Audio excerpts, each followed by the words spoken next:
안녕하세요. K-팝과 J-팝 그리고 음악방송 리뷰를 하고 있는 음악 커뮤니케이터 가치입니다. 오늘 리뷰할 방송은 소년 판타지 4화예요. 지상파 MBC에서 하는 아이돌 오디션 방송인데요.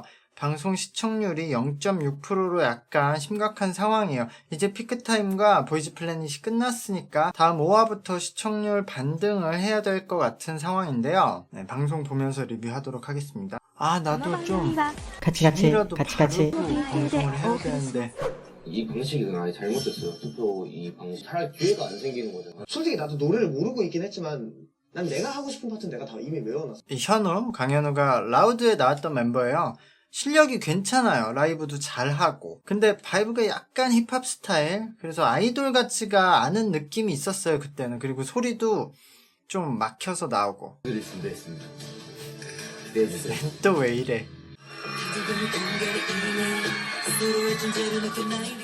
잘했는데요. 근데 이걸 뭐라고 해야 되지? 그냥 이 노래가 가지고 있는 이미지에 끌려간 느낌이라고 해야 되나? 그러니까 여기서 하이라이트 멜로디 있잖아요.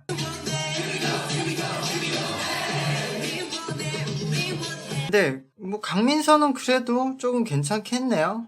그 배재호가 했던 톤이 약간 문제였구나. 그냥 우린 원해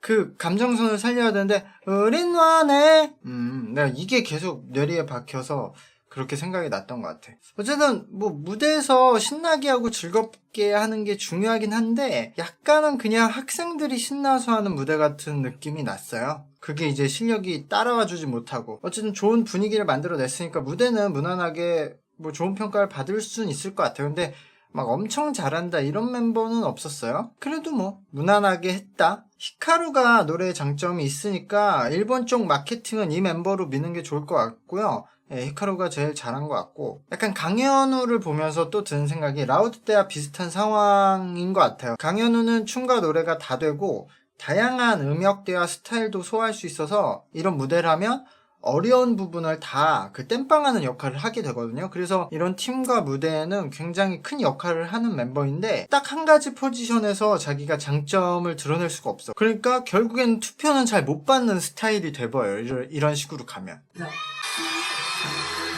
여기는 학년을 안 나눴는데도 초반 분위기가 클라시 때처럼 반가워 설렘들처럼 잼민이들이 계속 1위를 하는 분위기네요. 듣기로 설렘 파트가 정해졌는데 이 랩 트레이너 선생님 이분은 개인적으로는 뭐 성함이 뭐 장원철 뭐 요런 이름이실 것 같은데 닉네임이 키비네요. 키비.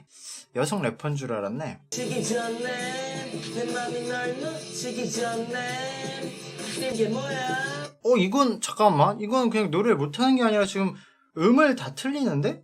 이건 그냥 음치라고 해도 되는 상황인데요. 지금 상황은 음치도 때려 맞출 수는 있거든요. 근데 어쨌든 지금 이 친구는 아예 리스닝이 안 되나 본데? 근데 김규래가 래퍼 포지션이라고 해도 이렇게 음이 안 맞으면 랩을 제대로 할 수 있나? 근데 방송에 나왔단 말이죠. 근데 이런 거는 그러면 김규래 본인의 문제가 아니라 음정도 못 맞추는 상황의 친구를 서바이벌 방송에 내보내는 소속사가 문제죠. 이거는 더 준비를 시키고 나서 내보내야죠. 뭐가 급하다고 이 어린 친구를. 서바이벌 방송에 나와서 난 래퍼니까 랩만 하겠다고 할 수 없는 건 누구나 알잖아요. 아이돌 방송에서.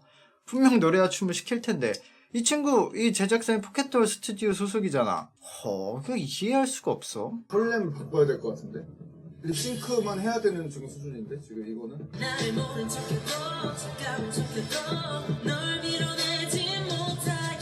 송두영과 황재민님이 잘했어요. 그리고 나는 이 안무를 이렇게 추는 무대 자체를 처음 본 것 같아. 어떻게 이 안무를 이렇게 심심하게 추지? 이게 텐션이 떨어질 수 있는 안무인가라고 생각했는데 제 생각을 바꿔줬네요. 이렇게 또 하나씩 제가 배우는 거죠.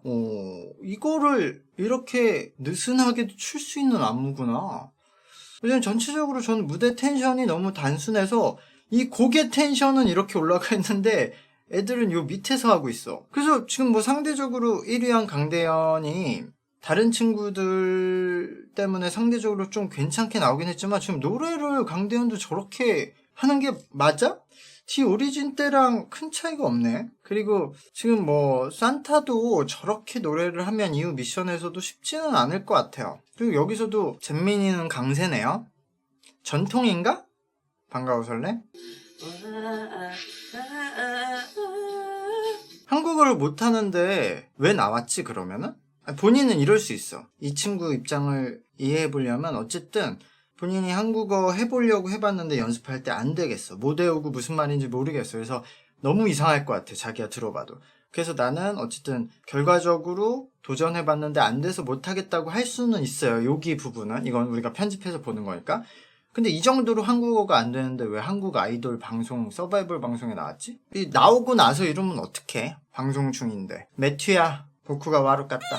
보이즈 플래닛에서 그 캐나다 국적인 성 매튜라는 참가자가 본인이 영어 랩이 많았던 파트를 맡았다가 그게 체인지 당했어요. 그러고 나서 인터뷰할 때 본인의 어머니는 이제 한국어를 모르니까 영어 랩이 좀 있는 부분이 있으면 어머니가 좋아할 것 같아서 그 파트를 하고 싶었다 뭐 이렇게 인터뷰를 했는데 그때 좀 욕을 많이 먹었어요. 성 매튜가. 다른 사람들은 진지하게 참여하는데 어머니에게 효도하려고 그 파트 맡으려고 했냐고 뭐 그랬는데 성매튜는 다시 보니까 선니였어. 성매튜는 그래도 한국어는 잘하잖아. 근데 여기는 왜 나왔는지 모르겠는 사람들이 좀 많네요. 반가워 설렘이 그립습니다. 영채야 잘 있니? 넌 내 맘간이 되지 두근두근두근 깜깜. 히카리도 소속사가 있는 걸로 아는데 방송에 나오면 결국 노래를 해야 되잖아요. 그럼 어떤 마음으로 방송에 참가하는 걸까? 지금 이 친구들은 본인 노래 실력 알고 소속사에 있는 분들도 귀가 있고 일단 나가서 유명해지자? 좋아? 불가능한 정도면 이거는 줄 의미가 없어요. 근데 방송에서 팬들의 현장 투표를 받아서 저 중요한 파트를 주기로 결정해서 다 정해놓고 다시 본인들이 상에서 수정할 거면 애초에 이 룰을 왜 이렇게 만든 거야? 그리고 그럼 지금 제작진들은 수정하는 거 오케이를 한 거잖아. 그럼 본인들은 이 룰을 왜 만든 거야? 그래도 안 된다고 하든지 팬들이 정한 거니까. 아니면 그냥 처음부터 이렇게 트레이너들이 파트를 정해주든가. 여기서 다 수정할 거면 아까 규례도 그렇고 반가워 설렘 때 또 처음에 그 학년별 쿼터제라고 데뷔 멤버의 그 쿼터를 정해주는 시스템이 있어서 세미파이널 전까지 그걸 갖다가 계속 싸웠거든요. 근데 세미파이널 지나고 나서 그거 다 없어졌어. 그래서 그럼 이제까지 뭐 한 거야? 이러는데 여기는 기획팀의 의중을 제가 잘 모르겠어요. 여러 사람이 돌아가면서 기억하나? 한빈 이름이 많네요. 성한빈, 박한빈 뭐 이렇게. 그리고 빈을 많이 쓴다고 하더라고요. 요즘까지도 아직 태어난 신생아들 이름 지을 때. 근데 전체적으로 춤을 좀 더 신경 써야 될 것 같아요. 왜냐면 춤의 안정성이 너무 없어, 이 팀도. 그러니까 전체적으로 멤버들이 다 무대 안에서 춤이 좋았을 때랑 나빴을 때 차이가 좀 있어. 그래서 히카루도 춤만 추는 장면에서는 괜찮거든요. 근데 일단 지금 상체 각이 안 맞아요. 그러니까 이거는 기본기가 그렇게 좋지는 않은 상태야. 근데 춤은 많이 춘 느낌이 나는데 본인 지금 어깨 여는 그 각을 좀 보면서 연습을 해야 될 것 같고 문현빈이 뭐 괜찮지만 현재 지금 사이퍼에서 리더로 활동하고 있는 친구니까 이 정도로는 부족할 것 같아요. 더 잘해야 될 것 같고 하석희라는 친구가 노래는 괜찮은데 이 친구도 이제 춤이 좀 문제일 것 같다. 팬덤 투표만은 아닌 게 약간 실력적인 것도 조금은 같이 받쳐줘야지 약간 투표가 같이 들어가더라고요. 방금 전에 김규래가 2등한 거 보고도 실력이 받쳐줘야 투표가 잘 나온다는 얘기를 할 수 있어? 그럼 누가 1등을 할 것 같아요? 이 질문 또 나와. 이게 재밌다고 생각을 해서 작가분들은 대본을 저렇게 쓰고 또 편집팀이 받아서 이 장면을 살리는 거잖아요. 야매떼.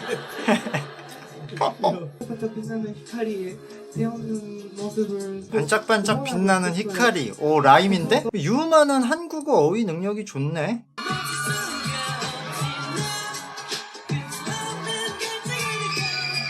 하야토는 괜찮은 것 같아요. 뭐 지금 노래가 조금 더 필요하지만 본인의 파트는 해낼 수 있고 캐릭터가 괜찮은 것 같고요. TK가 참가한 그 태국인 중에서 실력은 가장 있는 편이다. 첫 무대에서 음을 완전 못 맞춰서 완전 망했지만 소리는 조금 그래도 컨트롤하고 있는 사람이에요. 태국인 중에선. 창법이 굉장히 특이해서 조금 더 저 노래하는 걸 들어보고 싶어요. 그리고 홍성민이 그나마 이 방송에서 이제 발굴해낸 스타가 될 수 있는 지금 친구죠. 이번 무대에서는 소리를 너무 날려서 불러서 그건 좀 좋아져야 될 필요가 있지만 아직까지 뭐 방송 내에서 경쟁자가 보이지가 않아요. 그리고 유준호는 홍성민하고 붙으니까 좀 평범한 느낌이 난다. 엔드 오디션에서 유준원이 존재감이 크지 않았거든요. 근데 이 방송에서는 하이브 연습생 출신이라는 타이틀로도 그냥 초반에 주목을 다 가져갔잖아요. 근데 지금 이제 무대를 하면서 조금씩 엔드 오디션 느낌으로 가고 있어요. 이게 아이돌의 능력치가 크게 한 5개 있다고 하면 좀 작은 오각형 형태라고 해야 되나? 그러니까 다 조금씩 할 수 있는데 하나가 딱 특징이 없으니까 이런 멤버들이 서바이벌 오디션에서 겪는 어려움이 유준원 더 높이 가줄게는 문법이 아예 다 틀린 거 아니야? 더 높이 가줄게 내가 간다는 거잖아. 왜 님이 높이 가? 유준원이 가야지. 태선 씨, 네. 누가 1위 할 것 같으세요? 작가 중에 이 누가 1위 할 것 같아요 성애자가 있는데 이거 색출해야 돼. 조치가 들어가야 될 것 같은데? 이 매 라운드마다 몇 명씩 탈락을 하는 그 시즌 1 시스템과 같이 가네요. 여기서 지금 5명이 탈락을 한다고 하는데 사실 이 방송이 지금까지는 별로 재미가 없다는 것을 실감하게 되는 게 개인적으로 순위가 궁금하지가 않아. 뭐 홍성민이 1위를 하겠지. 그리고 상위권에 태국 애들 그 2명 다 있을 테고. 이게 방송도 걱정이지만 여기서는 12명이나 데뷔를 시키는데 이 팀이 나중에 어떻게 하려고 하는 걸까? 지금 포켓돌은 무슨 생각을 하고 있을지 궁금하네요. SBS에서 했던 라우드가 시청률은 3에서 4% 나왔거든요. 그 정도는 나와야 돼요. 근데 라우드도 망했다고 하는 사람 많거든요. 그리고 거기는 그 소속사가 싸이와 JYP의 회사였어요. 포켓돌보다는 더 임팩트가 있잖아요. 그래서 그 방송에서 이제 싸이 회사 피네이션에서 TNX라는 팀이 데뷔를 했는데 지금 뭐 아는 사람이 없는 팀이 되었잖아요. 거기 멤버는 여기보다 좋죠? 지금 TNX 멤버들이 여기 나오면 뭐 실력 비주얼 합쳐서 그냥 상위권 줄 세우기 할 것 같은데 여기서? 근데 그래서 그런지 JYP는 아예 팀을 데뷔시키지도 않고 있어요. 지금 시청률로 비교하자면 그럼 청춘스타랑 비교를 해야 돼요. 근데 청춘스타도 그래도 막 1%, 0.8 뭐 이렇게 나왔었거든요. 청춘스타가 더 높았어요. 근데 청춘스타는 종편에서 하지 않았나? 채널 A였나? 그러니까 사람들이 안 보는 채널이었는데 잘. 거기서 엔사인이라는 아이돌 팀이 데뷔를 했는데 지금 일본에서 활동을 하고 있는데 규모는 좀 그래도 큰 편이긴 하지만 한 뭐 몇천석, 5천석 규모까지도 이벤트 콘서트를 하고 있는데 근데 활동 방식은 거의 지하 아이돌처럼 하고 있거든요. 거기가 소속사가 NCH인데 지금 여기 소속사인 포켓돌하고 NCH는 좀 비슷한 위치거든요. 제작사에서. 그러니까 여기는 이제 엔사인하고 지금 비교를 해야 될 것 같아요. 근데 냉정히 말하자면 참가자 입장에서는 어차피 이 참가자들이 좋은 회사에서 데뷔하기엔 경쟁력이 없는 멤버들이 지금 모인 거란 말이에요. 지금 이 방송에서 뭐 밀어주고 있는 저 태선이란 친구는 냉정하게 말하면 피크타임에 갔다가 예선 탈락을 하고 여기 나온 거란 말이에요. 뭐 다른 친구들도 다 이력이 있고 그럼 요 참가자들은 여기서 데뷔를 해도 뭐 엔사인 정도의 인기를 얻는다고 해도 데뷔를 하고 싶어 하겠죠. 애초에 다른 데서 데뷔가 힘든 참가자들이니까 그런 점은 좀 고려하면서 봐야 된다. 그래도 엔사인보다 지원은 잘 받을 수 있지 않을까.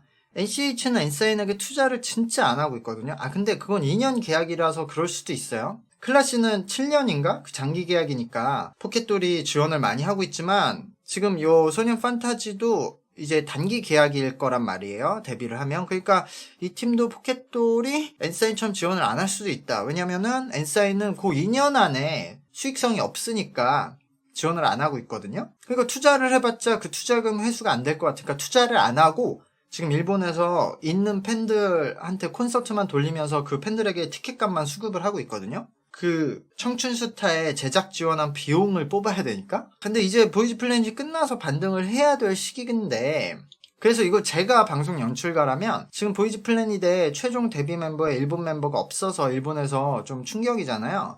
근데 엔사인이 거기 지금 일본에서 티켓 장사를 할 수 있는 게 멤버 중에 일본 멤버가 한 명 있는데 그 친구가 일본에서 좀 인기가 있어요. 그래서 그 친구로 사실상 다 돈 벌고 있는 거거든요. 그러니까 저는 아예 일본 장사 모드로 갈 것 같아요. 저 같으면. 지금 여기에 뭐 히카루, 히카리, 하야토 등 지금 뭐 인기가 있거나 좀 일본에서 장사하기 좋은 일본 멤버들이 있잖아요. 얘네들을 어떻게든 다 살려서 데뷔 멤버 12명이니까 3명 들어가면 뭐 넉넉하잖아 자리가. 그러니까 이 친구들을 편집으로 푸시를 잘해서 일본 시청률이라도 끌어올리고 이후에 일본 활동을 노려볼 것 같아요. 저 같으면 제가 포켓돌에 있으면 지금 계속 MBC에 그 압력을 넣을 것 같아. 어쨌든 구독과 좋아요 부탁드리고요. 저는 5화 어떻게 전개될지 또 보도록 하겠습니다. 감사합니다. 안녕.